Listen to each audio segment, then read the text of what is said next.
Hello everyone, welcome back to Daily Care. In our today's video, I bring to you our African Catholic community retreat that ended today, being Sunday. Remember, in this channel, we believe that a good health and a peaceful home are the foundations of a joyful life. Yes, we want you to be happy at home. We bring to you everything that will make you to be happy. So, you will hear from our Reverend Father that came for the retreat. He talked about love, joining communities wherever you find yourself. Coming together gives joy. To prevent depression, not only hospital can heal you. You can heal by coming together. You can overcome depression by coming together. So he talked about how we can love each other in this country, and coming together will make you to have positive mindsets and work very well wherever you find yourself and behave properly in anywhere. It will help you a lot. Staying alone on my own cannot help you. That is what he is telling us. So wherever you find yourself, whether African, India, any country, any part of the world you find yourself, just join the community. You will see that your life will not be the same. Joining community makes a lot of changes in your physical body, even emotionally. It will help you. So let us hear from our Reverend Father. Please don't forget to like, share, and comment. Let us come together. Join us. You will love it. Join us. Join us. Thank you and see you next time. The importance of one another in this our journey. You might have taken it for granted, perhaps. After all, when you left your country to come here, you did not know you were going to meet someone from Kenya. You did not know you were going to meet someone from Uganda or from Cameroon, from Tanzania, from Madagascar, from Angola, from wherever, from Nigeria. You packed your bag and baggage and you were moving for greener pastures. Maybe for some of it, it was the very first time you were leaving your country. And imagine the tears when you were taken off from the airport and you found yourself here. And so you met a host of others who had come before you, who are also struggling to make ends meet. And others have come to meet you. But now we are living a reality. And this is our common reality. That we are all here, all the way from home, and we all have the same intention, struggling to make ends meet for ourselves and for the thousands back home who look up to us. That is our common denominator. That is why we are here.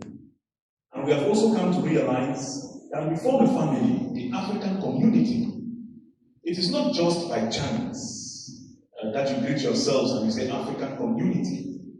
And so today, we want to look at how God uses each one of us to help one another. This is something that we always maybe overlook or do not realize. Yesterday we talked about our problems, our difficult roads. God does not fall from the skies. He does not. He acts through each and every one of us. So if we're praying for bread, God does not fall from heaven to come and say, "Hey, bread." He uses some other person to provide the bread that you have asked for. And so we are God's hands and we are God's feet, we are his eyes. Someone left his home. He was praying that morning that he needed food to eat. And begged God, "Father, it is bad. If you don't provide it today, your son will die. I have nothing." And as he was going out, some other person came out, did not know the prayer this man had made. And just said, "Look, I have 4 loaves, and in truth, I need just one. I may throw the rest. Would you mind sharing with me?" God has answered his prayers, true of us. Did God appear? if we use some other person to answer the prayers of another. Which means as we are seated here, God wants to use each and every one of us to be the answered prayers of another person seated in here. This is what I want us to understand this evening. Therefore, it is important for us to understand the whole dynamics of what we call community. If you go back in the book of Genesis, God created Adam, and Adam was alone. And what does Scripture tell us? Scripture says, God said, it is not good for the man to be alone. Which means being alone, there is something he lacks. Companionship. There is something he lacks. Community. Therefore, I will create someone of his kind to be with him, to journey with him, to support him. And that is why the woman was created. And when Adam saw her, what did he say? Alas, flesh of my flesh, bone of my bones. This is someone with whom I can relate. I've been moving around with animals, they don't understand me. But now I have someone who can understand me, who can speak the same language as I do, and we can share life together and journey together. Therefore, marriage is two people coming together to form a community so that they can understand themselves, support themselves through life. Loving it. Love. But I've tried though. This is not about love. I have loved and loved. Wait, what do you want me to say? Just keep loving.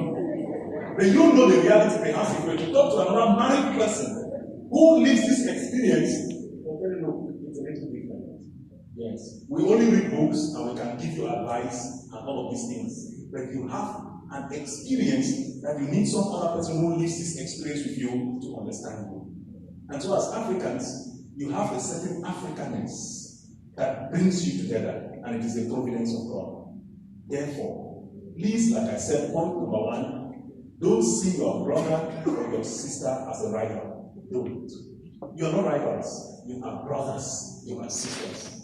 Therefore, if I see an opportunity, my brother, I heard you complain about the sea. Come, there is something I saw that will help you. Get to this and get to this and get to this. Is that not brotherliness? Is that not sisterliness? But when I have these ideas and I keep to myself,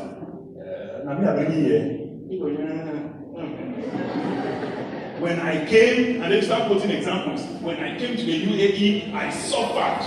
Nobody helped me. Nobody. Who am I to? No, they should know what it means. Am I the one who brought them here?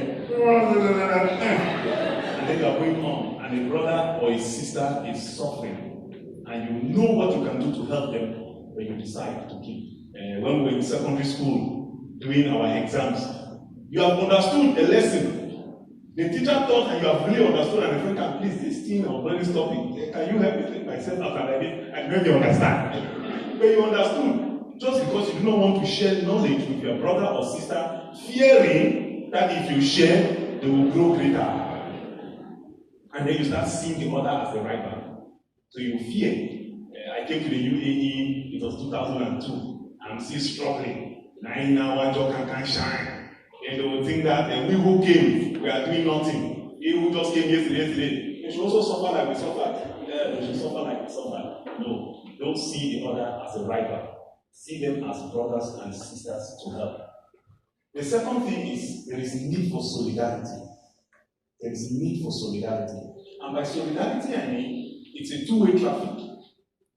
Please, you on the other side should learn to talk. If you don't complain, nobody will know what you are going through. There are some of us who are dying, and we are dying in silence.